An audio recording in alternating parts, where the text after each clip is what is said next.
ಕ್ಷೇತ್ರದ ಅಧಿದೇವನಾಗಿರ್ತಕ್ಕಂಥ ಶಾಂತೇಶ್ವರನ ಸ್ಮರಣೆ ಮಾಡಿ ಭಾರತ ದೇಶದ 140 ಕೋಟಿ ಜನರ ಆಶೋತ್ತರಗಳನ್ನ ಈಡೇರಿಸತಕ್ಕಂಥ ಒಂದು ಮಹಾ ಸಂಸತ್ತಿನ 2024ರ ಮಹಾ ಚುನಾವಣೆ ಇದೆ. ಈ ಲೋಕಸಭೆ ಚುನಾವಣೆಯ ಅಭ್ಯರ್ಥಿಯಾಗಿ ನಿಮ್ಮೆಲ್ಲರ ಎದುರಿಗೆ ಬಹಳ ಅತ್ಯಂತ ಕಳಕಳಿಯಿಂದ ತಮ್ಮ ಮನದಾಳದ ಮಾತುಗಳನ್ನು ಆಡುವ ಮುಖಾಂತರ ನಿವೇದನೆಯನ್ನು ಮಾಡಿರ್ತಕ್ಕಂಥ ಜಿಲ್ಲಾ ಕಾಂಗ್ರೆಸ್ನ ಅಧ್ಯಕ್ಷರು, ಬಳ್ಳೊಳ್ಳಿ ಕ್ಷೇತ್ರದ ಹಿಂದಿನ ಶಾಸಕರು, ನಮ್ಮೆಲ್ಲರ ಅತ್ಯಂತ ಆತ್ಮೀಯರಾಗಿರ್ತಕ್ಕಂಥ ಈ ಚುನಾವಣೆಯ ಮತ್ತು ಈ ಸಮಾರಂಭದ ಕೇಂದ್ರಬಿಂದು ಆಗಿರ್ತಕ್ಕಂಥ ಸನ್ಮಾನ್ಯ ಪ್ರೊಫೆಸರ್ ರಾಜು ಅಲ್ಗೂರ್ ಅವರೇ, ಈ ವೇದಿಕೆಯನ್ನು ಅಲಂಕರಿಸಿರ್ತಕ್ಕಂಥ ಕಾಂಗ್ರೆಸ್ ಪಕ್ಷದ ಬದ್ಧತೆಯನ್ನ ಹಾಗೂ ಸಾರ್ವಜನಿಕ ಬದುಕಿನಲ್ಲಿ ತಮ್ಮದೇ ಆದಂತಹ ಅನೇಕ ಕೊಡುಗೆಗಳನ್ನು ನೀಡಿರ್ತಕ್ಕಂಥ ವೇದಿಕೆಯನ್ನು ಅಲಂಕರಿಸಿರ್ತಕ್ಕಂಥ ಎಲ್ಲ ಆತ್ಮೀಯ ನಾಯಕರುಗಳೇ, ಇಲ್ಲಿ ಕೂಡಿರ್ತಕ್ಕಂಥ ಶ್ರದ್ಧೆಯ ತಾಯಂದ್ರೆ, ಆತ್ಮೀಯ ಬಂಧುಗಳೇ, ಮಾಧ್ಯಮದ ಗೆಳೆಯರೇ, ಆತ್ಮೀಯರೇ, ಈಗಾಗಲೇ ಮಾತನಾಡಿರ್ತಕ್ಕಂಥ ನನ್ನೆಲ್ಲ ಆತ್ಮೀಯರು, ನಿಮ್ಮೆಲ್ಲರಿಗೆ ಮನಮುಟ್ಟುವ ಹಾಗೆ ಕಾಂಗ್ರೆಸ್ ಪಕ್ಷದ ತತ್ವ ಸಿದ್ಧಾಂತಗಳನ್ನ, ಕ್ಷೇತ್ರದ ಇತಿಹಾಸವನ್ನ, ನಮ್ಮ ಇದರಿನ ಹುರುಗಾಳರ ಬಗ್ಗೆ ಇರತಕ್ಕಂಥ ಅಭಿಪ್ರಾಯಗಳನ್ನ, ನಮ್ಮ ಅಭ್ಯರ್ಥಿಯ ಪೂರ್ಣ ಪರಿಚಯವನ್ನು ನೀಡತಕ್ಕಂಥ ಪ್ರಯತ್ನ ಇಲ್ಲಿ ಮಾಡಿದ್ದಾರೆ. ಈ ದೇಶ ಬ್ರಿಟಿಷರ ನಂತರ, ಸ್ವಾತಂತ್ರ್ಯ ಸಿಕ್ಕ ನಂತರ, ಸ್ವಾತಂತ್ರ್ಯ ಪೂರ್ವದಲ್ಲಿ, ಸ್ವಾತಂತ್ರ್ಯ ನಂತರ ಈ ದೇಶಕ್ಕೇನು ಇತಿಹಾಸ ಇದೆ ಅದು ಕಾಂಗ್ರೆಸ್ನ ಇತಿಹಾಸ ಅನ್ನೋದನ್ನ ಅಭಿಮಾನದಿಂದ ನಾವೆಲ್ಲ ನೆನಪಿಸ್ಕೋಬೇಕಾಗ್ತದೆ. ಈ ದೇಶದ ಸಾರ್ವಭೌಮತೆಯನ್ನ, ಈ ಪ್ರಪಂಚದಲ್ಲಿ ಯಶಸ್ವಿ ಪ್ರಜಾಪ್ರಭುತ್ವ ನಡೆದಿದ್ರ ಅದಕ್ಕೆ ಕಾರಣೀಭೂತರು ಕಾಂಗ್ರೆಸ್ರು ಅನ್ನೋದನ್ನ ಬಹಳ ಅಭಿಮಾನದಿಂದ ನಾವೆಲ್ಲ ನೆನಪಿಸ್ಕೋಬೇಕಾಗ್ತದೆ. ಸೊ ಅಂತ ಪಕ್ಷದ ಪ್ರಚಾರ ಸಭೆಯಲ್ಲಿ ನಾವೆಲ್ಲ ಕೂಡಿದ್ದೀವಿ. ಸ್ವಾತಂತ್ರ್ಯದ ಮೊದಲನೇ ಪ್ರಧಾನಿಯಾಗಿ ಜವಾಹರ್ಲಾಲ್ ನೆಹರು ಅವರು ಈ ದೇಶಕ್ಕೆ ಭದ್ರ ಬುನಾದಿಯನ್ನು ಹಾಕಿದ್ದಾರೆ. ಅತ್ಯಂತ ಪ್ರೀತಿಯಿಂದ ಮಕ್ಕಳ ಪ್ರೀತಿಗಾಗಿ ಚಾಚಾ ನೆಹರು ಅಂತೇಳಿ ಒಂದು ಗುಲಾಬಿ ಹೂವನ್ನ ಪ್ರೀತಿಸ್ತಕ್ಕಂಥ ವ್ಯವಧಾನ ಇಟ್ಟುಕೊಂಡವರು. ಮಹಾತ್ಮ ಗಾಂಧೀಜಿಯವರ ಆ ರಾಮರಾಜ್ಯದ ಕನಸನ್ನ ಡಾಕ್ಟರ್ ಬಾಬಾ ಸಾಹೇಬ್ ಅಂಬೇಡ್ಕರ್ ಅವರು ಕೊಟ್ಟಿರ್ತಕ್ಕಂಥ ಸಂವಿಧಾನದ ಪರಿಕಲ್ಪನೆಯಲ್ಲಿ ಈ ದೇಶಕ್ಕೆ ಒಂದು ಭದ್ರ ಬುನಾದಿಯನ್ನು ಹಾಕಿದ್ದಾರೆ. ಅಂತವರು ನಮ್ಮ ಪ್ರಧಾನಿಯಾಗಿ ದೇಶವನ್ನು ಆಳಿದವರಿದ್ದಾರೆ. ಅವರ ನಂತರ ಇಡೀ ಪ್ರಪಂಚದಲ್ಲಿ ಪ್ರಾಮಾಣಿಕತೆಗೆ ಇನ್ನೊಂದು ಹೆಸರು, ಪ್ರಧಾನಿಯಾಗಿ ಯಾವುದಾದ್ರೂ ದೇಶ ಕಂಡಿದ್ರ ಅದು ಭಾರತ. ಲಾಲ್ ಬಹದ್ದೂರ್ ಶಾಸ್ತ್ರಿ ಅನ್ನೋರು ನಮ್ಮ ದೇಶದಿಂದ ಪ್ರಧಾನಿಯಾಗಿ ಹೋಗಿದ್ದಾರೆ. ತಮಗಿದ್ದು ಸ್ವಲ್ಪ ಸ್ಯಾಲರಿ ಸಹಿತ ಅದನ್ನ ಮರುಪಾವತಿಸ್ತಕ್ಕಂಥ ಆ ಇತಿಹಾಸ ಯಾರಾದರೂ ಮಾಡಿದ್ರ ಅದು ಲಾಲ್ ಬಹದ್ದೂರ್ ಶಾಸ್ತ್ರಿ ಅವರು. ಅವ್ರ ನಂತರ ಆ ಕಾಲದಲ್ಲಿ ಬಡವರ ಪರವಾಗಿ ಅನೇಕ ಯೋಜನೆಗಳನ್ನ, ಬ್ಯಾಂಕ್ಗಳನ್ನ ರಾಷ್ಟ್ರೀಕರಣ ಮಾಡುವುದಾಗ್ಲಿ, ಗರೀಬಿ ಹಠಾವಾಗ್ಲಿ, ಪಂಚವಾರ್ಷಿಕ ಯೋಜನೆಗಳಾಗ್ಲಿ, ಈ ದೇಶಕ್ಕೆ ಒಂದು ಭದ್ರತೆಯನ್ನ, ಬದುಕನ್ನ ಹೊಸ ಸ್ವರೂಪದಲ್ಲಿ ನೀಡಿದ್ರೆ ಅದು ಆ ತಾಯಿ ಇಂದಿರಾ ಗಾಂಧಿ ಅನ್ನೋದನ್ನ ನಾವೆಲ್ಲ ಇವತ್ತು ನೆನಪಿಸ್ಕೋಬೇಕಾಗ್ತದೆ. ಅಂತ ಪಕ್ಷದ ಅಡಿಯಲ್ಲಿ ನಾವೆಲ್ಲ ಇದ್ದೀವಿ. ಹಾಗೆ ಇವತ್ತು 21ನೇ ಶತಮಾನದಲ್ಲಿ ಮೊಬೈಲ್ ಇವತ್ತೇನು ಹೊಸ ಆವಿಷ್ಕಾರಗಳನ್ನು ಕಾಣ್ತಾ ಇದ್ದೀವಿ, ಇದರ ಮೂಲ ಪ್ರೇರಣಾ ಶಕ್ತಿ ದಿವಂಗತ ರಾಜೀವ್ ಗಾಂಧಿ ಅವರು. ಈ ದೇಶಕ್ಕೆ ಒಂದು ಟೆಕ್ನಾಲಜಿ ಇತಿಹಾಸವನ್ನು ಕೊಟ್ಟು ಹೋಗಿದ್ದಾರೆ. ಅಂತವರು ನಮ್ಮ ಪ್ರಧಾನಿಯಾಗಿ ದೇಶವನ್ನು ಆಳಿದ್ದಾರೆ. ಅವರ ನಂತರ ತ್ಯಾಗಕ್ಕೆ ಇನ್ನೊಂದು ಹೆಸರು, ಗಾಂಧೀಜಿಯವ್ರನ್ನ ಫಾದರ್ ಆಫ್ ದಿ ನೇಷನ್ ಅಂತ ಕರಿತೀವಿ. ಯಾಕಂದ್ರೆ ಅವರು ತ್ಯಾಗಕ್ಕಾಗಿ, ಅಂತ ಒಂದು ತ್ಯಾಗ ಇನ್ನೊಬ್ರು ಯಾರೇ ಮಾಡಿದ್ರೆ ಶ್ರೀಮತಿ ಸೋನಿಯಾ ಗಾಂಧಿ ಅವರು 2 ಸಲ ಪ್ರಧಾನಮಂತ್ರಿ ಆಗ್ತಕ್ಕಂಥ ಅವಕಾಶ ಇತ್ತು ಅವ್ರಿಗೆ. ಆದ್ರೆ ಒಬ್ಬ ಆರ್ಥಿಕ ತಜ್ಞನನ್ನ ಇಡೀ ಪ್ರಪಂಚ ಆರ್ಥಿಕ ಬಿಕ್ಕಟ್ಟಿನಲ್ಲಿ ಇರ್ತಕ್ಕಂಥ ಸಂದರ್ಭದಲ್ಲಿ ಈ ದೇಶಕ್ಕೆ ಒಂದು ಆರ್ಥಿಕ ಭದ್ರ ಬುನಾದಿಯನ್ನು ನೀಡಲಿ ಅಂತ ಹೇಳಿ ಚಿಂತನೆ ಇಟ್ಟುಕೊಂಡು ಮನಮೋಹನ್ ಸಿಂಗ್ ಅವ್ರನ್ನ ಡಾಕ್ಟರ್ ಮನಮೋಹನ್ ಸಿಂಗ್ ಅವ್ರನ್ನ ಪ್ರಧಾನಮಂತ್ರಿನಾಗಿ 2 ಅವಧಿಗೆ ಈ ದೇಶಕ್ಕೆ ಕಾಂಗ್ರೆಸ್ನ ಶಕ್ತಿಯನ್ನು ತುಂಬತಕ್ಕಂಥ ಕೆಲಸ ಮಾಡಿದ್ದಾರೆ. ಅವಕಾಶ ಇತ್ತಲ್ಲ ಅವ್ರಿಗೆ, ತಾಯಿ ಮಗನಿಗೆ ಆಗ್ಬೋದಾಗಿತ್ತಲ್ಲ, ಸ್ವಾರ್ಥ ಅವರಲ್ಲಿ ಇದ್ರೆ ಅದರವ್ರು ಆಗ್ಲಿಲ್ಲ. ಒಬ್ಬ ಆರ್ಥಿಕ ತಜ್ಞನನ್ನ ಸಹಾಯ ಮಾಡಿದ್ದಾರೆ. ಅದಕ್ಕಾಗಿ ಅಂತ ಒಂದು ಇತಿಹಾಸದ ಪಕ್ಷಕ್ಕೆ ಸೇರಿದವರು ಇದು ನಾವಲ್ಲ. ಇದು ಈ ದೇಶದ ಇತಿಹಾಸದ ಕರ್ನಾಟಕ ಸಾಂಸ್ಕೃತಿಕ ಸಾಹಿತ್ಯಿಕ ಹಿನ್ನೆಲೆ ಇರತಕ್ಕಂಥ ಶಾಂತಿಯ ಬೀಡಿದು ಈ ಕರ್ನಾಟಕಕ್ಕೆ ಒಂದು ಇತಿಹಾಸವನ್ನು ಕೊಟ್ಟಿರ್ತಕ್ಕಂಥ ಅನೇಕ ನಾಯಕರುಗಳು ಮುಖ್ಯಮಂತ್ರಿಗಳಾಗಿದ್ದಾರೆ. ಆ ಎಲ್ಲ ಮುಖ್ಯಮಂತ್ರಿಗಳಿಗೆ ಅವಕಾಶವನ್ನ ಕಾಂಗ್ರೆಸ್ ಪಕ್ಷ ನೀಡಿದೆ. ಯಾರ್ಯಾರಿಗೆ ಕೊಟ್ಟಿಲ್ಲ, ಯಾವ ಸಮುದಾಯ ಕೊಟ್ಟಿಲ್ಲ, ಯಾವ ಪ್ರಾಂತ್ಯ ಕೊಟ್ಟಿಲ್ಲ, ಯಾವ ಪ್ರದೇಶ ಕೊಟ್ಟಿಲ್ಲ. ಭಾಷೆಗಳ ಮೇಲೆ ಏನು ಪ್ರಾಂತ್ಯಗಳ ರಚನೆ ಆಗಿವೆ, ಈ ದೇಶಕ್ಕೆ ಒಂದು ಭದ್ರ ಬುನಾದಿಯನ್ನು ನೀಡತಕ್ಕಂಥ ಪ್ರಯತ್ನ ಕರ್ನಾಟಕದಲ್ಲಿ ಅನೇಕ ಜನ ನಮ್ಮ ನಾಯಕರಾಗಿದ್ದಾರೆ. ಇವತ್ತಿಗೂ ಸಹಿತ ಜನಮಾನಸದಲ್ಲಿ ಆ ಮುಖ್ಯಮಂತ್ರಿಗಳು ಈ ನಾಡನ್ನ ಕಟ್ಟಿದ್ದಾರೆ, ಈ ಪ್ರದೇಶವನ್ನ ಕಟ್ಟಿದ್ದಾರೆ. ಅವರೆಲ್ಲರನ್ನ ಸ್ಮರಣೆಯನ್ನ ನಾವು ಮಾಡ್ಕೋಬೇಕಾಗ್ತದೆ. ಹಾಗೆ ಈ ಜಿಲ್ಲೆ ಈ ದೇಶ ಕಟ್ಟುವಲ್ಲಿ, ಈ ನಾಡು ಕಟ್ಟುವಲ್ಲಿ ಅತ್ಯಂತ ಪ್ರಮುಖ ಪಾತ್ರವನ್ನು ವಹಿಸಿದೆ. ಈ ಜಿಲ್ಲೆಯ ಆ ಪ್ರಾಂಜಲ ಮನಸ್ಸಿನ ರೈತರು ಇವತ್ತು 100 ಹಳ್ಳಿ, ಲಕ್ಷಾಂತರ ಎಕರೆ ಭೂಮಿ ತ್ಯಾಗ ಮಾಡಿ ಇನ್ನೊಬ್ಬರಿಗೆ 5-6 ಹಳ್ಳಿ, 5-6 ಜಿಲ್ಲೆಗಳಿಗೆ ನೀರನ್ನ ಕೊಟ್ಟಿದ್ರೆ ಅಭಿಮಾನದಿಂದ ನಾವೆಲ್ಲ ನೆನಪಿಸ್ಕೋಬೇಕಾಗ್ತದೆ. ಅಂತ ಇತಿಹಾಸ ಈ ಜಿಲ್ಲೆಗಿದೆ. ಆ ತ್ಯಾಗ ಮಾಡಿರ್ಲಿಲ್ಲ ಅಂದ್ರೆ ಆಲ್ಮಟ್ಟಿಯ ನಾರಾಯಣಪುರ್ ಇವತ್ತೇನು ಇಂಥ ಬೇಸಿಗೆ ಬರದ ಈ ಛಾಯೆಯಲ್ಲಿ ಸ್ವಲ್ಪ ಮಟ್ಟಿಗೆ ಎಲ್ಲಾದ್ರೂ ನೀರುಗಳನ್ನು ಹರಿಸ್ತಾ ಇದ್ದೀವಿ ಅಂದ್ರೆ ಇದಕ್ಕೆ ಸಹಾಯ ಮಾಡಿದವರು ನಮ್ಮ ಜನ, ಆ ತ್ಯಾಗಿಗಳು. ಅವರು ತ್ಯಾಗ ಮಾಡಿದಾರೆ ಅಂತ ಹೇಳಿ ಇವತ್ತು ಆ ಡ್ಯಾಮ್ನಲ್ಲಿ ನೀರಿದೆ.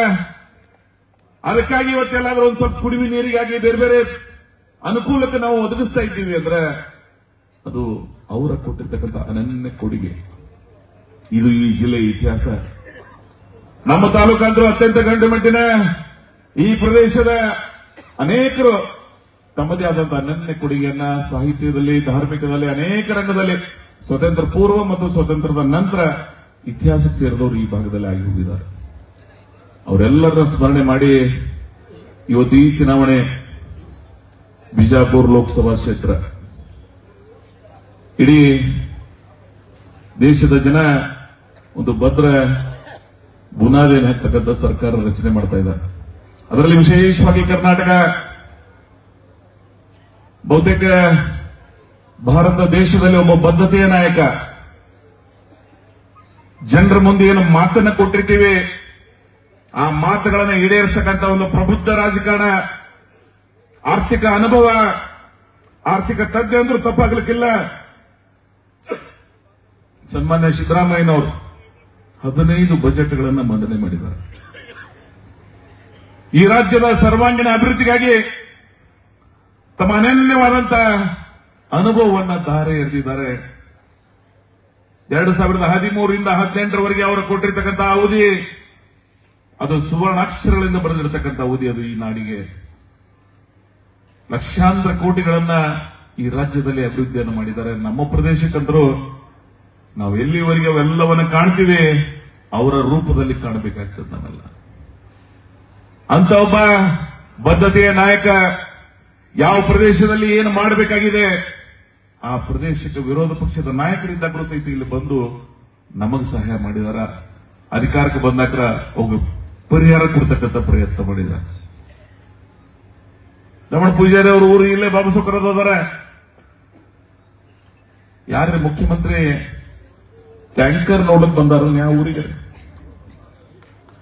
50 ವರ್ಷ ತೋರಿಸ್ಬಿಡ್ರಿ. ನಾನು ಕುಡಿಯುವ ನೀರಿನ ಸಮಸ್ಯೆ ಅದ ಅಂತ ಹೇಳಿ, ಬರದ ಛಾಯೆ ಅದ ಅಂತ ಹೇಳಿ ನಿಂಬೆ ಗಿಡಗಳನ್ನ ಒಣಗದ್ದನ್ನ ನೋಡಿರ್ತಕ್ಕಂಥ ಆ ಪ್ರಬುದ್ಧ ರಾಜಕಾರಣಿ ಯಾರಾದ್ರೂ ಇದ್ರ ಅದು ಸನ್ಮಾನ್ಯ ಸಿದ್ದರಾಮಯ್ಯನವರು ಅನ್ನೋದು ಅಭಿಮಾನದಿಂದ ನಾವೆಲ್ಲ ನೆನಪಿಸಬೇಕಾಗ್ತದೆ.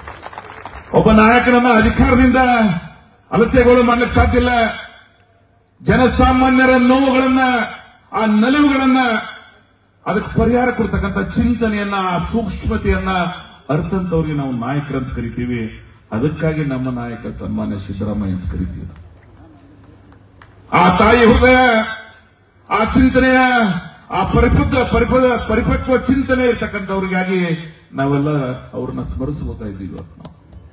ಸೊ ಅಂತ ಒಬ್ಬ ಪ್ರಬುದ್ಧ ನಾಯಕ ಈ ರಾಜ್ಯವನ್ನು ಆಳ್ತಾ ಇದ್ದಾರೆ. The only mass leader in the Karnataka. ಜನಮಾನಸ್ಸಿನಲ್ಲಿ ಶಾಶ್ವತವಾಗಿ ಸರ್ವ ಜನಾಂಗಗಳನ್ನ ಅಭಿವೃದ್ಧಿ ಮುಖಾಂತರ ಈ ಕರ್ನಾಟಕವನ್ನ ಕಟ್ಟತಕ್ಕಂಥ ಕೆಲಸ ಮಾಡ್ತಾ ಇದ್ದಾರೆ. ಅವರ ನಾಯಕತ್ವಕ್ಕೆ ಶಕ್ತಿಯನ್ನು ತುಂಬತಕ್ಕಂಥ ಚುನಾವಣೆ ಇದೆ. ಅದಕ್ಕಾಗಿ ಈ ಚುನಾವಣೆ ಬಹಳ ಪ್ರಾಮುಖ್ಯತೆಯಿಂದ ಸಿದ್ದರಾಮಯ್ಯನವರ 1 ವರ್ಷದ ಅವಧಿಯಲ್ಲಿ ಬಹಳ ಮಂದಿ ಹೇಳಿದ್ರು ನನಗೆ. ಅದರಲ್ಲಿ ಮೋದಿ ಅವರು ಗ್ಯಾರಂಟಿ ಬಗ್ಗೆ ಬಹಳ ಟೀಕೆ ಟಿಪ್ಪಣಿಗಳನ್ನು ಮಾಡಿದ್ರು ವಿಧಾನಸಭೆ ಚುನಾವಣೆಯಲ್ಲಿ. ಈ ಗ್ಯಾರಂಟಿಗಳು ಇವರು ಹಿಡಿದಿಸಲಿಕ್ಕೆ ಸಾಧ್ಯ ಇಲ್ಲ ಅಂತ ಹೇಳಿ. ಆದ್ರೆ ನಮ್ಮ ಲೀಡರ್ ಏನ್ ಮಾತು ಕೊಟ್ಟಿದ್ರು, ಇವತ್ತು ಈ 5 ಗ್ಯಾರಂಟಿಗಳನ್ನ ನಿಮ್ಮ ಮುಂದೆ ಇಟ್ಟಿದ್ದಾರೆ. ಈ ಜಿಲ್ಲೆಯ ಅದರ ಆಗುಗಳನ್ನು ನೋಡ್ತಕ್ಕಂಥ ಅವಕಾಶ ಸನ್ಮಾನ್ಯ ಸಿದ್ದರಾಮಯ್ಯನವರು, ಡಿ ಕೆ ಶಿವಕುಮಾರ್ ಅವರು ಅವಕಾಶ ಮಾಡಿಕೊಟ್ಟಿದ್ದಾರೆ ಇಲಿಯಾಸ್ ಬೋರಾಮನಿ ಅವರಿಗೆ. ಗ್ಯಾರಂಟಿ ಸ್ಕೀಮ್ಗಳನ್ನ ಅನುಷ್ಠಾನವನ್ನ ಯಾವ ರೀತಿಯಲ್ಲಿ ನಡೀತದೆ, ಈ ಜಿಲ್ಲೆಯಲ್ಲಿ ಯಾವ ರೀತಿ ನಡೀತದೆ ಅನ್ನೋದನ್ನ ಒಬ್ಬ ಅತ್ಯಂತ ಈ ಭಾಗದಲ್ಲಿ ಪಕ್ಷಕ್ಕಾಗಿ ಶ್ರಮಿಸತಕ್ಕಂಥವ್ರಿಗೆ ಗುರುತಿಸಿ ಅವಕಾಶ ಕೊಟ್ಟಿದ್ದಾರೆ ಅವರು. ಇದು ನಮ್ಮ ಪಕ್ಷದ, ನಮ್ಮ ಸರ್ಕಾರದ ಚಿಂತನೆಗಳಿಗೆ. ಬಹಳ ಜನ ಇಲ್ಲಿ ಮಾತಾಡಿದ್ರು, ಎಂ ಆರ್ ಪಾಟೀಲ್ ರವರು ಬಹಳ ಪ್ರಬುದ್ಧವಾಗಿ ಪ್ರಾಸ್ತಾವಿಕವಾಗಿ ಅನೇಕ ವಿಚಾರಗಳನ್ನು ನಿಮ್ಮ ಮುಂದಿಟ್ಟಿದ್ದಾರೆ. ಇಲ್ಲಿಯ ಕ್ಷೇತ್ರದ ಹಿನ್ನೆಲೆ ಬಗ್ಗೆ ತಮ್ಮ ಅನೇಕ ವರ್ಷದ ರಾಜಕೀಯ ಅನುಭವದ ಮಾತುಗಳನ್ನು ನಿಮ್ಮ ಮುಂದೆ ಹೇಳಿದ್ದಾರೆ. ಅವ್ರ ಜೊತೆಗೆ ಮಾತನಾಡಿರ್ತಕ್ಕಂಥ ಬೋರಾಮಣಿ ಅವರು ಅನುಷ್ಠಾನದ ಎಷ್ಟು ಜನರಿಗೆ ಅದರ ಸದಲಾಭ ಆಗ್ಲಕ್ಕಂಥದ್ದನ್ನ ಮಾತನಾಡಿದ್ದಾರೆ. ಬಾಬುಸಾಹೇಬ್ ಮೇತ್ರಿ ಅವರು, ತಮ್ಮಣ್ಣ ಪೂಜಾರಿ ಅವರು ಅವ್ರ ಭಾಗದಲ್ಲಿ ಏನೇನಾಗಿದೆ ಅನ್ನೋದನ್ನ ಇಲ್ಲಿ ನಿಮ್ಮ ಮುಂದೆ ಇಡತಕ್ಕಂಥ ಪ್ರಯತ್ನ ಮಾಡಿದ್ದಾರೆ. ಡಿ.ಎಲ್. ಚವ್ಹಾಣ್ ಅವರು ಒಂದು ಶಿಕ್ಷಣ ಸಂಸ್ಥೆಯನ್ನು ಕಟ್ಟಿ ಬಂಜಾರ ಎಜುಕೇಶನ್ ಸೊಸೈಟಿ ಮಾಡಿ ಸಾರ್ವಜನಿಕ ಬದುಕಿನಲ್ಲಿ ಶ್ರಮಿಸಿದವರು. ವಿಶೇಷವಾಗಿ ಅವರ ಸಮುದಾಯಕ್ಕೆ ಒಂದು ಮನವಿಯನ್ನ ಮಾಡಿದ್ದಾರೆ, ನಮ್ಗೆ ಅವಕಾಶ ಕೊಟ್ಟಿದ್ದಾರೆ. ಇವತ್ತು MLC ಪ್ರಕಾಶ್ ರಾಠೋಡ್ ಅವ್ರಿಗೆ ಮಾಡಿದೀವಿ ನಾವು. ಕಾಂತಾ ನಾಯಕ್ ಅವರಿಗೆ ಇವತ್ತು ನಮ್ಮ ಪ್ರದೇಶದವರು ಬಲಿಪಡಿಸೋಗೋಸ್ಕರ ನಾನು ಹೇಳ್ತೀನಿ, ಇವತ್ತು ನಮ್ಮ ಪಕ್ಷದ ನಾಯಕನಂತ ಹೇಳಿ ನಾನು ಸಿದ್ದರಾಮಯ್ಯನವ್ರನ್ನ ಹೊಗಳ್ತಾ ಇಲ್ಲ. ಆದ್ರೆ ಈ ರಾಜ್ಯ ಕಂಡಿರ್ತಕ್ಕಂಥ ದೇವರಾಜ ಅರಸು ಅವರ ನಂತರ ಬಹಳ ಪ್ರಬುದ್ಧತೆಯಿಂದ ರಾಜಕಾರಣವನ್ನು ಮಾಡಿರ್ತಕ್ಕಂಥ ಎಲ್ಲ ವರ್ಗಗಳಿಗೆ ಬಹಳ ಕಳಕಳಿಯಿಂದ ತಾಯಿ ಹೃದಯದಿಂದ ಕಾಣ್ತಕ್ಕಂಥ ಒಬ್ಬ ಪ್ರಬುದ್ಧ ಮುಖ್ಯಮಂತ್ರಿಗಳಿದ್ದಾರೆ. ಅವರಿಗೆ ನೀವು ಶಕ್ತಿಯನ್ನು ತುಂಬಿದಂಗಾಗ್ತದೆ. ನೀವು ಹಾಕ್ತಕ್ಕಂಥ ಮತ ಅದು ಸನ್ಮಾನ್ಯ ಸಿದ್ದರಾಮಯ್ಯನವ್ರಿಗೆ ಆಗ್ತದೆ, ನನಗಾಗ್ತದೆ, ಅದು ರಾಜು ಅಲ್ಗೂರ್ ಅವ್ರಿಗೆ ಆಗ್ತದೆ, ಬಹಳ ಜನರಿಗೆ ಅದರ ಅವಕಾಶ ಸಿಗ್ತದೆ. ಎಲ್ಲಕ್ಕಿಂತ ಮೊದಲು ನಿಮಗೆ ನೀವು ಹಾಕೊಂಡಂಗಾಗ್ತದೆ. ನಿಮ್ಮ ಆತ್ಮ ಸ್ವಾಭಿಮಾನದಿಂದ ಗೌರವದಿಂದ ನೀವು ಬದುಕಲಿಕ್ಕೆ ಅದು ನಿಮಗಾಗಿ ಗೌರವ ಬರ್ತದೆ. ಅದಕ್ಕಾಗಿ ಮತ ಹಾಕ್ರಿ ಅಂತ ಹೇಳಿ ನೀವೇನಿಲ್ಲಿ ಬಂದಿದ್ರಿ, ನಮ್ಮ ಲೀಡರ್ಸ್ ನೀವೆಲ್ಲ. ಇದು ಸಾರ್ವಜನಿಕ ಭಾಷಣ ಅಲ್ಲ, ನಮ್ಮ ಮುಖಂಡರ, ನಮ್ಮ ಕಾರ್ಯಕರ್ತರ ಸಭೆ. ನೀವೇ ಮುಖ್ಯವಾದವರು ನಮಗೆ. ನಾವು ಸುಮ್ಮನೆ ಕೂತಿರ್ತೀವಿ ನಿಮ್ಮ ಆಶೀರ್ವಾದ ಅಂತ ಹೇಳಿ, ಅದ್ರ ಕೂಡಿಸೋರು ನೀವು, ಆಶೀರ್ವಾದ ಮಾಡೋರು ನೀವು. ಅದಕ್ಕಾಗಿ ನಿಮ್ಮನ್ನು ಕಳಕಳಿ ಪ್ರಾರ್ಥನೆ ಮಾಡ್ಕೊಂಡು ಬಂದಿದ್ದೀವಿ. ದಯವಿಟ್ಟು ಈ 37 ದಿನ ಕ್ಷೇತ್ರ ಬಹಳ ದೊಡ್ಡದ, ನಿಮಗೂ ಗೊತ್ತದ. 8 ವಿಧಾನಸಭಾ ಕ್ಷೇತ್ರಗಳದಾವ, 500-600 ಹಳ್ಳಿ ಅದಾವ. ಎಲ್ಲ ಕಡೆ ಕ್ಯಾಂಡಿಡೇಟ್ ಬರ್ಲಿಕ್ಕೆ ಸಾಧ್ಯ ಇಲ್ಲ. ಅವ್ರಿಗೆ ಇನ್ನೊಂದ್ಸಲ 1 ದಿನ 2 ದಿನ ಅವ್ರಿಗೆ ಕರೆಸ್ತಕ್ಕಂಥ ಪ್ರಯತ್ನ ಮಾಡೋನು. ಆದ್ರೆ ಅವ್ರು ಬಂದಿಲ್ಲ ಎಲ್ಲಿ ಭಾವನೆಯನ್ನ ಇಟ್ಕೊಳ್ಳಾರ್ದೇನೆ ನೀವೇ. ನಾನು ನೋಡಿ ಒಂದೊಂದು ಚುನಾವಣೆ ಬರೀ 2 ದಿನ ಒಂದ್ ಕಡೆ ಒಂದು ಭಾಷಣ ಮಾಡಿ ಒಂದು ಓಟ್ ಹಾಕಿ ತಾಲೂಕಾದ ಮನೇನೆ ಆಗ್ಯದ. ಅದ್ರ ಬಗ್ಗೆ ನಾವು ಮಾತಾಡಕ್ ಹೋಗಂಗಿಲ್ಲ. ಕೋಆಪರೇಟಿವ್ ಅದ, ಈ ವಿಷಯ ಇಲ್ಲಿ ನಾವು ಮಾತಾಡಂಗಿಲ್ಲ. It is not good. ಆದ್ರೆ ಪ್ರಬುದ್ಧರಿದ್ದೀರಿ ಅನ್ನೋದನ್ನ ತೋರಿಸಿಕೊಟ್ಟಿದ್ದೀರಿ ನೀವು ಈ ಜಿಲ್ಲೆಗೆ, ಈ ರಾಜ್ಯಕ್ಕೆ, ಯಾರ್ಯಾರಿಗೆ ಎಲ್ಲೆಲ್ಲಿ ಏನಿರ್ಬೇಕು ಅನ್ನೋದನ್ನ. ಸೊ ಅದಕ್ಕಾಗಿ ನಿಮ್ಮ ಹತ್ರ ನನ್ನ ನಿವೇದನೆ, ಬಹಳ ಕಳಕಳಿಯಿಂದ ಈ ಚುನಾವಣೆಯನ್ನ, ಈ ರಾಷ್ಟ್ರವನ್ನ ಸರ್ವ ವಿಧದಲ್ಲಿ ಕಾಂಗ್ರೆಸ್ ಶಕ್ತಿಯನ್ನು ತುಂಬಬೇಕಾಗದ. ನೀವೆಲ್ಲ ಈ ಮಾಧ್ಯಮಗಳನ್ನು ನೋಡ್ಲಿಕ್ಕೆ ಹೋಗ್ಬೇಡ್ರಿ. ಮೀಡಿಯಾ ಮ್ಯಾನೇಜ್ಮೆಂಟ್ ಅದ, ಅದ್ರ ದೇಶದಾಗ ಅಂಡರ್ ಕರೆಂಟ್. ನೀವು ಜೂನ್ 4ನೇ ತಾರೀಕಿಂದ ನೋಡಕತ್ತೀರಿ ಈ ದೇಶದ ಸ್ವರೂಪ ರಾಜಕಾರಣ ಹೆಂಗಿರ್ತದ ಅಂತ ಹೇಳಿ. ಐಟಿ ಇಡಿಯಿಂದ ಈ ದೇಶ ಎಂದೂ ನಿಲ್ಲ. ಬ್ರಿಟಿಷರಿಗೆ ಅಂಜಿಲ್ಲ ಈ ದೇಶದ ಜನ, ನಿಮ್ಮಂತವ್ರಿಗೆ ಯಾರು ಹೆದರ್ತಾರೋ? ಈ ಭಾರತೀಯರಲ್ಲಿ ಆ ಶಕ್ತಿ, ಆ ಕ್ರಾಂತಿಯ ಸ್ವರೂಪ ನಮಗದ. ಎಷ್ಟು ಮಂದಿಗೆ ಜೈಲ್ದಾಗ ಹಾಕೋರಿ ನೀವು? ಕೇಜ್ರಿವಾಲ್ ಹಾಕ್ತೀರಿ, ಆ ಇನ್ನೊಂದು ಬುಡಕಟ್ಟದ ಜನಾಂಗದ ಒಬ್ಬ ಮುಖ್ಯಮಂತ್ರಿನ ಅಂಜಿಸ್ತೀರಿ. ನನಗೆ ಬಹಳ ಮಹಾರಾಷ್ಟ್ರದವ್ರು ಬಹಳ ಜನ ಆತ್ಮೀಯರದಾರ, ಅವ್ರಿಗೆ ಐಟಿ ಇಡಿ ಅಂಜಿ ಸೀದಾ ಒಳಗೆ ಹಾಕ್ತೇವೆ ನನ್ನ ಕರ್ಕೊಂಡು ಮನಿ ಮುರ್ಕರ ಅಂತ ಕರೀತಾರೆ, ಗೊತ್ತು ನೀವು? ಮಹಾರಾಷ್ಟ್ರದ 8 ಮನೆಯರು ಮುರಿದಾರೆ ಅವರು. ಶರದ್ ಪವಾರ್ ಅವ್ರ ಮನೇನು ಮುರಿದೆ. 8 ಮಂದಿ ಮಾಡೋರು. ಶಿವಸೇನಾ ಆ ಪಾಪ ಕಟ್ಟದವ್ರೆ ಬಾಳ್ ಠಾಕ್ರೆ ಅದನ್ನು ಹೊಡಿದೆ. 8 ದಿನ ಮಾಡೋರು ನೀವು. ಈಗ ನಮ್ಮಲ್ಲಿ ಅದ, ಇದು ಮುಗಿಯನ 50 ಕೋಟಿ ಖರೀದಿ ಮಾಡೋರು ಅಂತ ಒಬ್ಬೊಬ್ಬರಿಗೆ. ಮಗಂದ ಮಾರಾಟದ ವಸ್ತುಗಳಿದೆಯೋ ನಾವು ತತ್ವ ಸಿದ್ಧಾಂತಗಳಿಂದ ಗೆದ್ದಿರ್ತೀವಿ. ಆ ಪಕ್ಷದ ಚಿಹ್ನೆ ಮೇಲೆ ಆಶೀರ್ವಾದ ಮಾಡಿರ್ತಾರ. ಅವರಿಗೆ ದ್ರೋಹ ಬಗ್ದೇವಂದ್ರ ಸಾರ್ವಜನಿಕನಲ್ಲಿ ಬರ್ಲಿಕ್ಕೆ ನಮ್ಗೆ ಸಾಧ್ಯನೇ ಇಲ್ಲ. ಆ ಧರ್ಮ ಇಟ್ಕೊಂಡು ರಾಜಕಾರಣ ಮಾಡತಕ್ಕಂಥ ವರ್ಗ ಕರ್ನಾಟಕ ಅದ, ನಿಮ್ಗೆ ಇಲ್ಲಿ ನಡೆಯಂಗಿಲ್ಲ. ಈ ದೇಶದ ಇತಿಹಾಸಕ್ಕಾಗಿ ರಾಜಕಾರಣ ಮಾಡೋರಿದ್ದೀವಿ, ಅಧಿಕಾರಕ್ಕಾಗಿ ಅಲ್ಲ. ಅಧಿಕಾರ ಮಗಂದು ಬರ್ತದ, ಇರ್ತದ, ಹೋಗ್ತದ. ಸಿದ್ದೇಶ್ವರಪ್ಪಗಳಂತ ಸಂಸ್ಕಾರ ನೀಡಿದವರು ನಮಗಿದ್ದಾರೆ. ನಾವು ನಿಮ್ಮಿಂದ ಕಲಿಬೇಕಾಗಿಲ್ಲ. ಇವತ್ತು ಈ ದೇಶ ಯಾವ ಕಡೆ ಸಾಗಲಾಗತ್ತದ? ಪ್ರಬುದ್ಧರಿಗೆ ನೋವು ಅನಿಸ್ತದೆ. ಇಂಟೆಲೆಕ್ಚುಯಲ್ ಕ್ಲಾಸ್ ಬಾಯಿ ಬಿಡ್ತಕ್ಕಂಥ ಪರಿಸ್ಥಿತಿ ಇಲ್ಲ. ಅಘೋಷಿತ ಎಮರ್ಜೆನ್ಸಿ, ಅನ್ಡಿಕ್ಲರ್ಡ್ ಎಮರ್ಜೆನ್ಸಿ. ಇದನ್ನ ನಾನು ಹೇಳ್ತಾ ಇಲ್ಲ. ಇವತ್ತೇನೋ ಅವ್ರು ಗೌರವಿಸಿರಲ್ಲ. ಯಾವ ಪ್ರಶಸ್ತಿ ಕೊಟ್ಟು? ಭಾರತ ರತ್ನ. ಆದ್ರೆ ಅವರೇ ಒಂದು ಸಂದರ್ಭದಲ್ಲಿ ಹೇಳಿದ್ದಾರೆ, ಈ ದೇಶ ಇವತ್ತು ಅನ್ಡಿಕ್ಲೇರ್ಡ್ ಎಮರ್ಜೆನ್ಸಿ ಅಂತ ಹೇಳಿ. ಯಾರ ಪಕ್ಷವನ್ನ ಕಟ್ಟಿ ಬೆಳೆಸಿದ್ದಾರೆ? ಹಿರಿಯರಾದ ಲಾಲ್ ಕೃಷ್ಣ ಅದ್ವಾನಿ ಅವರು. ಆದ್ರೆ ಅವ್ರ ಭಾವನೆಯಿಂದೇ ಬಂದು ಅಘೋಷಿತ ಎಮರ್ಜೆನ್ಸಿ ದೇಶದೊಳಗದಂತೆ. ನೀವು ಅಧಿಕಾರದಾಗ ಇದ್ದಿರಬಹುದು, ಅದರ ಜನರ ಹೃದಯದೊಳಗೆ ನೀವಿಲ್ಲ. ಅಧಿಕಾರದಾಗ ನಾವು ಇರ್ಲಿ ಬಿಡ್ಲಿ, ಆದ್ರೆ ಜನರ ಈ ಹೃದಯದೊಳಗೆ ಎಲ್ಲಿ ತನ ಇರ್ತೀವಿ. ಈ ದೇಶ ಕಾಂಗ್ರೆಸ್ನಿಂದ ಬದುಕಲಿಕ್ಕೆ ಸಾಧ್ಯದ. ಇವತ್ತು ರಾಹುಲ್ ಗಾಂಧಿ ಪಾದಯಾತ್ರೆ ಮಾಡಿದ್ದಾರೆ. ಭಾರತ್ ಜೋಡೋ, ದೇಶವನ್ನ ಕ್ರೋಢೀಕರಣ ಮಾಡಬೇಕು, ಕಟ್ಟಬೇಕು, ಹೃದಯಗಳನ್ನ ಕೂಡಿಸ್ಬೇಕಂತೇಳಿ ಯಾರ ಮಾಡಿದಾರ? ಕಾಶ್ಮೀರದಿಂದ ಕನ್ಯಾಕುಮಾರಿವರೆಗೆ ಶಂಕರಾಚಾರ್ಯರ ನಂತರ, ಪ್ರಬುದ್ಧ ನಾಯಕ ಚಂದ್ರಶೇಖರ್ ಅವರ ನಂತರ ಭಾರತದಲ್ಲಿ ಪಾದಯಾತ್ರೆ ಮಾಡಿದವರು ಯಾರು ಅಂತ? ಅಧಿಕಾರಕ್ಕಾಗಲ್ಲ, ಈ ದೇಶದ ಸಾಮರಸ್ಯಕ್ಕಾಗಿ, ಈ ದೇಶದ ಜನರ ಬದುಕಿಗಾಗಿ ಪಾದಯಾತ್ರೆ ಮಾಡಿರ್ತಕ್ಕಂಥ ಒಬ್ಬ ಪ್ರಬುದ್ಧ. ಅಧಿಕಾರ ನಿಮಗೆ ಬಹಳ ಹೊಸದದು. ಅವ್ರ ಮನೆಯಾಗ ಅವ್ರ ಮುತ್ತಜ್ಜ ಆಗ್ಯಾನ, ಅವ್ರ ಆಯ ಆಗ್ಯಾಳ, ಅವ್ರ ಅಪ್ಪ ಆಗ್ಯಾನ. ತಮ್ಮ ಮನೆಗೆ ಬಂದದನ್ನ ನಯವಾಗಿ ತಿರಸ್ಕೋರು ಅದಾರ. ನೀವು ಅವರಿಗೆ ಯಾವ್ಯಾವ ಭಾಷೆಗಳಿಂದ ಕಾಣ್ತೀರಿ. ಗಾಂಧಿ ಕುಟುಂಬ ತ್ಯಾಗ ಮಾಡಿ ಆ ಸ್ಥಾನಕ್ಕೆ ಹೋಗ್ಯಾರ. ಇವತ್ತು ನಮ್ಮ ರಾಜ್ಯದ ಒಬ್ಬ ಅತ್ಯಂತ ಪ್ರಬುದ್ಧ ಖರ್ಗೆ ಸಾಹೇಬರನ್ನ ನೀವು ನೋಡಿರಿ. 8-9 ಸಂಸದಗಳನ್ನ ಪ್ರವೇಶ ಮಾಡಿದವರು ಇವತ್ತು ನಮ್ಮ ರಾಷ್ಟ್ರೀಯ ಅಧ್ಯಕ್ಷನಾಗಿ ಮಾಡಿದ್ದಾರೆ. ಯಾರೇ ಮಾಡ್ತೀರ ನೀವು? ಒಂದು ಶೋಷಿತ ವರ್ಗದವರಿಗೆ ರಾಷ್ಟ್ರೀಯ ಅಧ್ಯಕ್ಷ ನೀವೆಂದ್ರೆ ಮಾಡ್ತೀರಿ? ಅವ್ರು ನಮ್ಮ ಪಕ್ಷ ಮಾಡ್ತಾರೆ. ಎಲ್ಲ ಸಮಾಜಗಳನ್ನ ಸಮಾನವಾಗಿ ಸಮಾಜದ ಚಿಂತನೆಗಳನ್ನ ಪ್ರತಿಪಾದನೆ ಮಾಡುವುದಲ್ಲ, ಅದನ್ನ ಕಾರ್ಯರೂಪ ತರ್ತಕ್ಕಂಥ ಚಿಂತನೆ ಇರ್ತಕ್ಕಂಥವ್ರು ನಾವು. ಅದಕ್ಕಾಗಿ ಕಾಂಗ್ರೆಸ್ ಪಕ್ಷದ ಭವ್ಯ ಪರಂಪರೆ, ಇತಿಹಾಸವನ್ನ ನೆನಪಿನಲ್ಲಿಟ್ಟುಕೊಂಡು ಈ ದೇಶದ ಇತಿಹಾಸಕ್ಕಾಗಿ ಇವತ್ತು ನೀವು ಶಕ್ತಿಯನ್ನ ತುಂಬಿ. ಈಜಿಲೇ ಜನ ಈಗಾಗಲೇ ವಾತಾವರಣ ಸೃಷ್ಟಿಯಾಗಿ ಬಿಟ್ಟದು. ಬಹಳ ಜನ ನಮ್ಮ ಆತ್ಮೀಯರನ್ನ ಕೇಳ್ತಿರ್ತೀನಿ, ಎಲ್ಲೆಲ್ಲಿ ಹೆಂಗಿರುತ್ತೆ. ಈ ಸಲ ಕಾಂಗ್ರೆಸ್ನ ಗೆಲುವು, ಆ ವಾತಾವರಣ ಈಗಾಗಲೇ ನಿರ್ಮಾಣ ಆಗಿದೆ. ಈ ಟೆಂಪೋ 7ನೇ ತಾರೀಕಿನ ದಿವಸ ಏಪ್ರಿಲ್ 7 ಇವತ್ತಿನಿಂದ ಅಲ್ಲಿ ತನ ನಾವು ನೀವು ಶ್ರಮ ಪಡೋದು. ಈ ಚುನಾವಣೆಗಾಗಿ ಎಲ್ಲ ವಿಚಾರಗಳಲ್ಲಿ ಸ್ವಲ್ಪ ಬಿಸಿಲದ ತ್ರಾಸಾಗ್ತದೆ, ನನಗೂ ಅರ್ಥ ಆಗ್ತದೆ.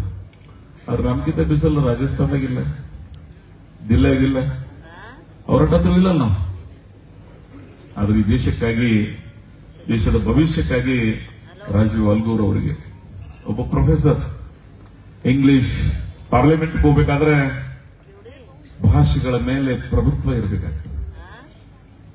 ದ ಬೆಸ್ಟ್ ಪಾರ್ಲಿಮೆಂಟೇನ್ ಆಗಬೇಕಾದ್ರೆ ನಿಮ್ಮಲ್ಲಿ ಆ ಸೂಕ್ಷ್ಮ ಗುಣಗಳು ಹೊಂದಿರಬೇಕಾಗ್ತದೆ. ಯಾವ ಜಿಲ್ಲೆ ಜನ ಪಾರ್ಲಿಮೆಂಟ್ ಸೆಕ್ರೆಟರಿ ಆ ಕಾಲದಾಗ ನೆಹರೂನ ಸೆಕ್ರೆಟರಿ ಆದಂತವ್ರು ದುಬೆ ಅವರು, ಅಂತ ಇತಿಹಾಸ ನಮಗದ. ಅದಕ್ಕಾಗಿ ಅಂತ ಪ್ರಬುದ್ಧತೆಯನ್ನ ಗುರುತಿಸಬೇಕಾಗ್ತದ, ಆಶೀರ್ವಾದ ಮಾಡಬೇಕಾಗ್ತದೆ. ಸೊ ಅದಕ್ಕಾಗಿ ನನ್ನ ಕಳಕಳಿ ಪ್ರಾರ್ಥನೆ. ನಾನು ವಿಧಾನಸಭೆಗೆ ಏನ್ ಮಾತಾಡಿದ್ವಿ ಆ ಕೆಲಸ ಮಾಡ್ಕೋತ ಹೊಂಟಿದ್ದೀವಿ. ನಾನು ವಿಧಾನಸಭೆಯ ಅನೇಕ ವಿಚಾರಗಳ ಮೇಲೆ ಮಾತಾಡಕ್ಕೆ ಹೋಗೋದಿಲ್ಲ. ಅಭಿವೃದ್ಧಿ ಮಾಡಿದ್ದೇವೆ ಇಲ್ಲ ನಿಮಗೆ ಬಿಟ್ಬಿಡ್ತೀನಿ. ನಾನು ಇಂಥ ಸಂಕಷ್ಟದಾಗೂ ಸಹಿತ ಬಿಜಾಪುರದೊಳಗೆ ನಿಮ್ಗಿನ 24/7 ನೀರು ಸಿಗಂಗಿಲ್ಲ. ಆದ್ರೆ ಇಂಡಿ ನಗರದ ಜನ 24 ತಾಸು ನೀರು ಕುಡಿತಾರೆ. ಈ ನಗರದ ತಾಯಂದ್ರು, ನಾನು ಸುಮ್ಮನೆ ಸೆನ್ಸಸ್ ತೆಗೆಸಿ ನೋಡಿದೆ, ಅಸೆಂಬ್ಲಿಯಾಗ ಓಟ್ ಹೆಚ್ಚಿಗೆ ಯಾರು ಹಾಕಿರ್ತಾರೆ. ಇಂಡಿಯವ್ರು ಯಾರ್ಯಾರು ನೀರು ಕುಡ್ದಾರ ಅವರು ಹೆಚ್ಚು ಕಮ್ಮಿ ಕೆಲಸ ಮಾಡಿದೀವಿ ಅಂದ್ರೆ ನಮ್ಮ ಜೊತೆಗಿರ್ತಾರ. ಇಲ್ಲಿ ಧರ್ಮದಿಂದ ಶಾಂತಿಯಿಂದ ಇರ್ತೇಳು ನನಗೆ ಓಟ್ ಹಾಕ್ತಾರ. ಅದು ಅವಶ್ಯಕತೆ. ಇಂಡಿ ಹೆಸರು ಏನಾದ್ರೆ ನಿಮ್ಗೆ ಗೊತ್ತಲ್ಲ, ಅದರದ್ದು ಬದಲಾವಣೆ ಮಾಡಬೇಕು. ಇಲ್ಲಿ ಹೊಸ ಸಂಸ್ಕೃತಿಯನ್ನು ಮಾಡಬೇಕು. ಶಾಂತಿಯಿಂದ ಪ್ರೀತಿಯಿಂದ ಬದುಕನ್ನು ಕಟ್ಟಬೇಕಾಗ್ತದೆ. ಅದಕ್ಕಾಗಿ ಈ ಭಾಗದ ಅಭಿವೃದ್ಧಿಗಾಗಿ ಅನೇಕ ಕಾರ್ಯಗಳನ್ನು ಮಾಡಿದೀವಿ ನಾವು. ನಾನು ಅದನ್ನ ಹೇಳಕ್ ಹೋಗೋದಿಲ್ಲ. ಮಾತನಾಡಿದವರೆಲ್ಲರೂ ಆತ್ಮೀಯರು ಹೇಳಿದ್ದಾರೆ, ನಿಮಗೂ ಗೊತ್ತದ. ಹೇಳುತ್ತೆ ಮತ್ತೊಮ್ಮೆ 8 ಸಾರ್ತಿ ಹೇಳೋದು ಏನ್ರೆ ನೆನಪರ್ಯದ ನೋತೇನಂದ ಜಯರಾಮ ಆ ತರಗದವ್ರು ಕೇಳಬೇಕಾಗ್ತದ. ಕಾರಣ ಏನಂತ ಕೇಳಿದ್ರೆ ಅಂದ್ರೆ ನಿಮ್ಮೆಲ್ಲರನ್ನ ಪ್ರೀತಿಸ್ತಕ್ಕಂಥ ರಾಜಕಾರಣ ನಾವು ಮಾಡಿದೀವಿ. ದಯವಿಟ್ಟು ಸಹಕಾರ ಮಾಡ್ರಿ. ನನಗೇನಾಗ್ಲತ್ತದ, ಪ್ರತಿ ಸಾರ್ತಿ ಒಂದಿಟ್ಟು ಕಡಿಮೆ ಊಟ ಹಾಕಿದ್ರೆ ಅಂದ್ರೆ ಮಗಂದ ನೇರವಾಗಿ ನಾನು ಹಣಿಗೆ ಕಟ್ಬಿಡ್ತಾವ. ಅದಕ್ಕೆ ಕೈ ಮುಗಿದು ಪ್ರಾರ್ಥನೆ ಮಾಡ್ತೀನಿ. ನನಗಿಂತ ಒಂದು ಗುಂಜು ಹೆಚ್ಚಿಗೆ ನೀವು ಮತ ಹಾಕ್ರಿ ಅಂತೇಳಿ ನಿಮಗೆ ಕೈ ಮುಗಿದು ಉಳಿಸಬಂದು ಕರೆದಿದ್ದೀನಿ. ನೀವು ಅದನ್ನು ಹಾಕಿದ್ರಿ ಅಂದ್ರೆ ನಮ್ಮೆಲ್ಲರಿಗೂ ಸಹಿತ ಒಂದು ಶಕ್ತಿ ತಂತ. ರಾಜು ಅಲ್ಗೂರ್ ಅವರಿಗೆ ಅವರ ತ್ಯಾಗಕ್ಕೆ ನಾವು ಸಹಾಯ ಮಾಡಿದಂಗೆ. ಅವ್ರು ಹೇಳಿದ್ರೆ ನಾಗ ನಾನು ಜಿಲ್ಲಾ ಕಾಂಗ್ರೆಸ್ ಅಧ್ಯಕ್ಷ ಮಾಡ್ಲಿಕ್ಕೆ ಸಹಾಯ ಮಾಡ ಇಲ್ಲ, ಅವ್ರ ತ್ಯಾಗಕ್ಕೆ ಮಾಡಿದ್ದೇವೆ ನಾವು. ವಿಠಲ್ ಕಡಗೂರು ಅಂತ ಒಬ್ಬ ಶಾಂತಿ ಮನುಷ್ಯ ಅವಕಾಶ ಕೊಟ್ಟರು. ಅವ್ರು ತಾವು ತ್ಯಾಗ ಮಾಡಿ ಅವ್ರಿಗೆ ಅವಕಾಶ, ಯಾರು ತ್ಯಾಗ ಮಾಡ್ತೀರಿ ಅವ್ರಿಗೆ ಅವಕಾಶ ಸಿಕ್ಕೇ ಸಿಗ್ತದೆ. ಅದಕ್ಕೆ ಉದಾಹರಣೆ ರಾಜೀವ್ ಅಲ್ಗೂರ್. ಈ ಜಿಲ್ಲೆಯ ಎಲ್ಲ ಶಾಸಕರು ನಾವೆಲ್ಲರೂ ಕೂಡಿನೇ ಒಮ್ಮತ ಅಭಿಪ್ರಾಯ, ಮಗದ ಈ ಬಿಜಾಪುರದ ಒಮ್ಮತ ಅಭಿಪ್ರಾಯ ಇರಂಗಿಲ್ಲ. ನಮ್ಮನೆ ಗದ್ದಲು ಇರ್ತಾವ 101. ಆದ್ರೆ ಇವ್ರ ವಿಷಯದಾಗ ಎಲ್ಲರೂ ಒಂದೇ. ಮತ್ತೆ ನಮ್ಮದು ಬಂದಾಕ ನೋಡೋಣ, ಅದು ಅವರಿಗೂ ಗೊತ್ತದ, ಈ ಜಿಲ್ಲೆ ಜನರಿಗೂ ಗೊತ್ತದ, ನೋಡೋಣ. ಆದ್ರೆ ಈ ವಿಷಯದಾಗ ನಾವೆಲ್ಲರೂ ಕೂಡಿ ಬಿಡಬೇಕಾಗ್ತದೆ. ಪಕ್ಷ ನಮ್ಗಿಂತ ಬಹಳ ದೊಡ್ಡದು. ಆ ಪಕ್ಷದಂತೆ ನಾವೆಲ್ಲ ಇಲ್ಲಿದ್ದೀವಿ. ಪಕ್ಷದಕ್ಕಿಂತ ನಾವ್ ಯಾರೇ ದೊಡ್ಡವರ ತಿಳ್ಕೊಂಡಿದೀವಿ ಅಂದ್ರೆ ಅವರಂತ ಶತಮೂರ್ಖರು ಯಾರು ಅಲ್ಲ. ದ ಅಲ್ಟಿಮೇಟ್ ಪಾರ್ಟೀಸ್ ಬಹಳ ದೊಡ್ಡದು ತಿಳ್ಕೊಂಡು ನಾವು ಬದುಕಬೇಕಾಗ್ತದೆ. ಆ ತತ್ವ ಆದರ್ಶಗಳನ್ನ ನಮ್ಮ ಕಣ ಕಣದಲ್ಲಿ ರಾಷ್ಟ್ರೀಯ ಮನೋಭಾವನೆಯನ್ನ ಕಾಂಗ್ರೆಸ್ ಈ ದೇಶಕ್ಕೆ ಏನು ಕೊಡುಗೆ ಕೊಟ್ಟಿದೆ ಅದನ್ನು ನೆನಪಿಸ್ಕೋಬೇಕಾಗ್ತದೆ. ನೀವು ಹಾಕುವಂತ ಮತ ಈ ದೇಶವನ್ನು ಆಳಿರ್ತಕ್ಕಂಥ ಇವತ್ತು ಅನೇಕ ರಾಷ್ಟ್ರಗಳ ಪ್ರಜಾಪ್ರಭುತ್ವ ಯಶಸ್ವಿಯಾಗಿಲ್ಲ. ಆದ್ರೆ ಭಾರತ ಯಶಸ್ವಿ ಯಾಕಾಗ್ಯದ ಅಂದ್ರೆ ನಮ್ಮ ಎಲ್ಲ ನಾಯಕರುಗಳು ಪರಿಪೂರ್ಣತೆಯಿಂದ ಪ್ರಬುದ್ಧತೆಯಿಂದ ಈ ದೇಶ ಆಳಿದ್ದಾರೆ. ಎಷ್ಟು ವ್ಯತ್ಯಾಸಗಳದಾವ. ಭಾಷೆಗಳ ಮೇಲೆ ಪ್ರಾಂತಗಳ ರಚನೆ ಆಗಿದ್ದಾವೆ. ಪ್ರತಿ 100-200 ಕಿಲೋಮೀಟರ್ ನಮ್ಮ ಆಚಾರ ವಿಚಾರ ಬದುಕಿನ ಸ್ವರೂಪ ಆಹಾರ ಉಡುಗೆ ತೊಡುಗೆ ಬದಲಾವಣೆ ಇದ್ರೂ ಸಹಿತ ನಾವೆಲ್ಲರೂ ಒಂದು ಅಂತಕ್ಕಂಥ ಭಾರತೀಯತೆಯನ್ನು ಇಟ್ಟುಕೊಂಡು ಬದುಕ್ತಾ ಇದ್ದೀವಿ. ಅದಕ್ಕಾಗಿ ಈ ದೇಶದ ಬದುಕನ್ನ ಬದಲಾವಣೆ ಮಾಡ್ಲಿಕ್ಕೆ ಮತ್ತೆ ಕಾಂಗ್ರೆಸ್ನ ಅವಶ್ಯಕತೆ. ಅದಕ್ಕಾಗಿ ಭಾವನಾತ್ಮಕ ವಿಷಯಗಳಿಗೆ ನೀವು ಮನ್ನಣೆಯನ್ನ ನೀಡದೆ ಪ್ರಚಲಿತ ವಿದ್ಯಮಾನಗಳನ್ನ ಸೂಕ್ಷ್ಮವಾಗಿ ಗಮನಿಸಿ ಈ ದೇಶದ ಭವಿಷ್ಯಕ್ಕಾಗಿ, ಭದ್ರತೆಗಾಗಿ, ಪ್ರಜಾಪ್ರಭುತ್ವದ ಉಳಿವಿಗಾಗಿ ನೀವು ಈ ಚುನಾವಣೆಯನ್ನ ಬಹಳ ಮಹತ್ವದ ತಿಳ್ಕೊಂಡು ನಿಮ್ಮ ಮತವನ್ನ ಆಶೀರ್ವಾದ ರೂಪದಲ್ಲಿ ಮತವನ್ನ ಹಾಕಿ, ನಿಮ್ಮ ಒಂದೊಂದು ಮತ ಈ ದೇಶದ ಭವಿಷ್ಯವನ್ನು ಬದಲಾವಣೆ ಮಾಡುತ್ತದೆ, ಈ ದೇಶಕ್ಕೆ ಹೊಸ ಸ್ವರೂಪವನ್ನು ನೀಡುತ್ತದೆ. ಇಡೀ ಪ್ರಪಂಚ ಇವತ್ತು ಗಮನಿಸ್ತಾ ಇದೆ. ಚೈನಾ ಬಿಟ್ರೆ ಅತಿ ದೊಡ್ಡ ಜನಸಂಖ್ಯೆ ಇರ್ತಕ್ಕಂಥ ರಾಷ್ಟ್ರ ನಾವು. ಇಲ್ಲಿ ಪ್ರಜಾಪ್ರಭುತ್ವ ಹೆಂಗ್ ರಿಸಲ್ಟ್ ಆಗ್ತದೆ ಇಡೀ ಪ್ರಪಂಚ ಇವತ್ತು ಗಮನಿಸ್ಲಕತ್ತ. ಅಂತ ಸಂದರ್ಭದಲ್ಲಿ ಬಹಳ ಅತ್ಯಂತ ಯೋಗ್ಯ ನಿರ್ಣಯ ನೀವೆಲ್ಲ ಮಾಡ್ತೀರಿ ಅಂತಕ್ಕಂಥ ಮಾತನ್ನ ಹೇಳಿ ಇಲ್ಲೇ ಚುನಾವಣೆ ಪ್ರಚಾರ ಸಭೆ ಮಾಡೋಣ ಅಂತ ಹೇಳಿದ್ರು ಅವ್ರು ಅಲ್ಗೂರು. ಅವ್ರು ಏನಾಗ್ಯದಂದ್ರೆ ಇಲ್ಲಿ ಮಾಡಿದೇವ ಅಂದ್ರೆ ಅಲ್ಲಿ ಲಕ್ಕಿ ಅದ ಅಂತ ಹೇಳಿ ಅಲ್ಗೂರು ಅವ್ರೊಂದು ಆಯ್ತು ಅವ್ರು ಹೇಳ್ದಂಗೆ ಅಲ್ಲೇ ಮಾಡೋಣ ಸಾಯಂಕಾಲ ಅಂತ ಹೇಳಿ ಇವತ್ತು ಅವ್ರನ್ನ ನಿಮ್ಮ ಹತ್ರ ಮನವಿ ಮಾಡ್ಕೊಳಕ್ ಬಂದಾರೆ. ನಿಮ್ಮ ಮನೆಯ ಮಗನ ರೂಪದಲ್ಲಿ ನಿಮ್ಮ ಹೃದಯದಿಂದ ಅವರಿಗೆ ಆಶೀರ್ವಾದ ಮಾಡಿ ನಿಮ್ಮ ಜೊತೆಗೆ ಅವ್ರಿರ್ತಾನೆ. ಅವರಲ್ಲಿ ಆ ಉಪಕಾರ ಸ್ಮರಣೆ ಅದ. ಅವ್ರ ಮಾತುಗಳನ್ನು ಸುಮ್ಮನೆ ಗಮನಿಸಿದೆ ನಾನು.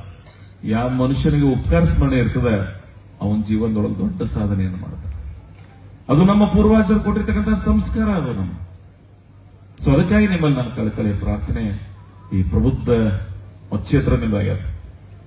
ಮೊನ್ನೆ ಒಂದು ಇಲೆಕ್ಷನ್ ಆದ ಬಳಿಕ ಈ ಜಿಲ್ಲೆ ಜನ ನಿಮ್ಮನ್ನು ಪ್ರಬುದ್ಧರ ಕರೀಲಿಕತ್ತಾರ. ಇನ್ನೊಮ್ಮೆ ಅಂತ ಪ್ರಬುದ್ಧತೆಯನ್ನ ನಿರ್ಣಯ ಮಾಡತಕ್ಕಂಥ ಅವಕಾಶ ನಿಮ್ಮ ಮುಂದೆ. ಅದಕ್ಕಾಗಿ ನಿಮ್ಮಲ್ಲಿ ಇದರಿಂದ ಅವ್ರು ಬಹಳ ಅವಕಾಶ ಕೊಟ್ಟೇನೆ. ನನ್ನ ದೃಷ್ಟಿಯೊಳಗೆ ರೆಸ್ಟ್ ತಗೋಬೇಕು. ಅವರಿಗೆ ಒಂದ್ ರೀತಿಯಿಂದ ನೀವು ರೆಸ್ಟ್ ಮಾಡಿಸ್ಬೇಕಾಗ್ತದೆ. ಸರಿ ಯಾವುದೂ ಇಲ್ಲ. ಅವರು ಆರಾಮಿರ್ಲಿಲ್ಲ. ಮುತ್ನಾಳ್ ಟ್ಯಾಂಕ್ ಅದ, ಮಗಲ್ದಾಗ ಒಂದು ತೋಟ ಅದ. ಅವ್ರಿಗೆ ದೇವ್ರು ಇನ್ನೊಂದು 100 ವರ್ಷ ಆಯುಷ್ ಕೊಡ್ಲಿ. ಬಹಳ ಪರಿಶ್ರಮ ಪಟ್ಟಿದ್ದಾರೆ. ಅವ್ರಿಗೆ ರೆಸ್ಟ್ ಕೊಟ್ಟು ಇವ್ರಿಗೆ ಅವಕಾಶ ಕೊಟ್ರಿ ಅಂದ್ರೆ ಈ ಜಿಲ್ಲೆ ಬದಲಾವಣೆ ಆಗಲಿಕ್ಕೆ ಸಾಧ್ಯ ಆಗ್ತದೆ. ಅದಕ್ಕಾಗಿ ನಿಮ್ಮಲ್ಲಿ ಮನವಿ ಮಾಡ್ಕೋಗೋಸ್ಕರ ನಾವೆಲ್ಲ ಬಂದಿದ್ದೀವಿ. ದಯವಿಟ್ಟು ನಿಮ್ಮ ಅಮೂಲ್ಯವಾದಂತ ಮತವನ್ನ 36, 37ನೇ ದಿವಸ ಒಂದೊಂದು ಮತ ಸಹಿತ ಅವತ್ತು ಬೆಳಗ್ಗೆಯಿಂದ ಸಾಯಂಕಾಲದವರೆಗೆ ನಾನು ನೋಡ್ತಿರ್ತೇನೆ. ಎಷ್ಟು ಸಣ್ಣ ಚುನಾವಣೆ ಆಗ್ತಾವ ಮಗನ ಜಿದ್ದಿಲೆ ಮತದಾನ ಆಗ್ತದೆ, ಎಷ್ಟು ದೊಡ್ಡ ಚುನಾವಣೆ ಆಗ್ತಾವ ಮತದಾನ ಪರ್ಸೆಂಟೇಜ್ ಕಡಿಮೆ ಆಗೋತ. ಆದ್ರೆ ಈ ದೇಶಕ್ಕೆ ಮುಖ್ಯ ಚುನಾವಣೆ ಅದ. ಅವೆಲ್ಲ ಚುನಾವಣೆಗಿಂತ ಇದು ಮುಖ್ಯ ಚುನಾವಣೆ ಇದೆ. ಈ ದೇಶದ ಸ್ವರೂಪವನ್ನು ಬದಲಾವಣೆ ಮಾಡತಕ್ಕಂಥ ಚುನಾವಣೆ. ಈ ಜಿಲ್ಲೆಯ ಲೀಡರ್ಶಿಪ್ ನಿಮಗೆ ಬಿಡ್ತೀನಿ. ಪಾರ್ಲಿಮೆಂಟ್ ಮೆಂಬರ್ ಇದೆ, ಡಿಸ್ಟ್ರಿಕ್ಟ್ ಲೀಡರ್. ನಾವು ಗುರುದಿನವರನ್ನ ನೋಡಿ ಕಲ್ತಿದ್ದೀವಿ ರಾಜಕಾರಣ. ಅವಿಭಾಜ್ಯ ಜಿಲ್ಲೆ ಒಳಗೆ ಅವರ ಮಾತಿಗೆ ವೇಟ್ ಇತ್ತು. ಹಂಗ ಆ ಪ್ರಬುದ್ಧತೆ ಇವರೆಲ್ಲದ ಅಂತ ಅವಕಾಶವನ್ನು ಮಾಡಿಕೊಡಿ. ಬಹಳ ಜನ ಎಲ್ಲ ಸಮುದಾಯದವರು ಅವ್ರಿಗೆ ಸಹಕರಿಸ್ತಾ ಇದ್ದಾರೆ. ಈ ಜಿಲ್ಲೆಯಲ್ಲಿ ವಾತಾವರಣ ಬದಲಾವಣೆ ಆಗಿದೆ. ಈ ಟೆಂಪೋ ಮೇಂಟೈನ್ ಮಾಡಿ ಇದನ್ನ ಉಳಿಸ್ರಿ. ದಯವಿಟ್ಟು ನಾವು ಎಲ್ಲ ಕಡೆ ಬರ್ಲಿಕ್ಕೆ ಪ್ರಯತ್ನ ಮಾಡ್ತೀವಿ. ನೀವು ಹೃದಯದಿಂದ ಯಾವಾಗಲೂ ನಮ್ಮನ್ನು ಸಹಾಯ ಮಾಡಿದ್ರಿ, ಸಹಕಾರ ಮಾಡಿದ್ರಿ. ನಾನು ಅದನ್ನ ಆ ವಿಷಯದ ಕೊನೆ ದಿನ ಇರೋದು ಸಹಿತ ಸ್ಮರಿಸ್ತೀನಿ ಅಂತಕ್ಕಂಥ ಮಾತನ್ನ ಹೇಳಿ, ನಿಮ್ಮೆಲ್ಲರ ಹೃದಯವಂತಿಕೆಯಿಂದ ಇಂಥ ಬಿಸಿಲಿನ ತಾಪದಲ್ಲೂ ಸಹಿತ ತಮ್ಮ ಸಮಯವನ್ನ, ತಮ್ಮ ಅತ್ಯಂತ ಬೆಲೆ ಉಳ್ಳ ಸಮಯವನ್ನ ನಮಗಾಗಿ, ನಮ್ಮ ಪಕ್ಷಕ್ಕಾಗಿ, ನಮ್ಮ ಅಭ್ಯರ್ಥಿಗಾಗಿ, ನಮ್ಮೆಲ್ಲ ನಾಯಕರುಗಳಿಗಾಗಿ ತಾವೇನು ಮೀಸಲಿಟ್ಟು ಕಾರ್ಯಕ್ರಮಕ್ಕೆ ಬಂದಿದ್ರಿ, ನಿಮಗ ನನ್ನ ಹೃದಯಾಂತರದಿಂದ ಅಭಿನಂದನೆಗಳನ್ನು ಸಲ್ಲಿಸಿ ನಿಮ್ಮ ಈ ಪ್ರೀತಿ ವಿಶ್ವಾಸ ಸದಾ ಕಾಂಗ್ರೆಸ್ ಪಕ್ಷದ ಪರವಾಗಿ. ನಿಮಗೊಂದು ಮಾತು ಹೇಳೋಗ್ಬಿಡ್ತೀನಿ ನಾನು. ರಾಜಕಾರಣದ ನಾವು ಎಲ್ಲಿರ್ತೀವಿ, ಏನ್ ಮಾಡ್ತೀವಿ, ದಟ್ ಇಸ್ ನಿಮ್ ಮಟೀರಿಯಲ್. ಅದು ಬಹಳ ಮಹತ್ವದಲ್ಲ. ನಮ್ಮ ಜೀವನದ ಕೊನೆ ದಿನ ಇರುವುದು ಸಹಿತ ಅದು ಕಾಂಗ್ರೆಸ್ನಿಂದ ರಾಜಕಾರಣ ಮಾಡ್ತಕ್ಕಂಥ ಆ ವರ್ಗಕ್ಕೆ ಸೇರಿದವರಿದ್ದೀವಿ ಅಂತಕ್ಕಂಥ ಚಿಂತನೆಯಿಂದ ಆ ಪದ್ಧತಿಯ ರಾಜಕಾರಣವನ್ನು ಮಾಡೋಣ ಅಂತಕ್ಕಂಥ ಮಾತನ್ನು ಹೇಳಿ ತಮ್ಮೆಲ್ಲರಿಗೂ ವಂದಿಸಿ ನನ್ನ 4 ಮಾತುಗಳನ್ನು ಮುಗಿಸ್ತಾ ಇದ್ದೀನಿ. ಜೈ ಹಿಂದ್, ಜೈ ಕಾಂಗ್ರೆಸ್.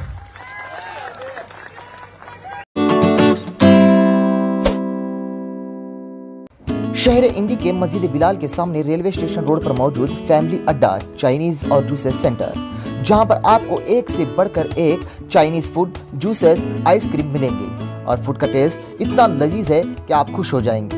और साथ ही एक से बढ़कर एक ताज़ा लजीज फ्रूट जूसेस आपका दिल खुश करेंगे।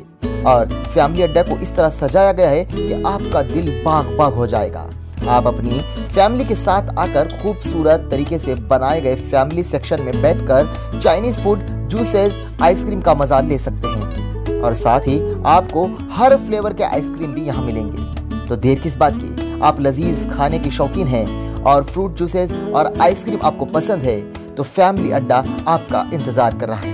तो आप राब्ता करना चाहते हैं तो यासीन उर्फ दादा बागवान से राब्ता कर सकते हैं, जिनका मोबाइल नंबर है 8805622861 पर।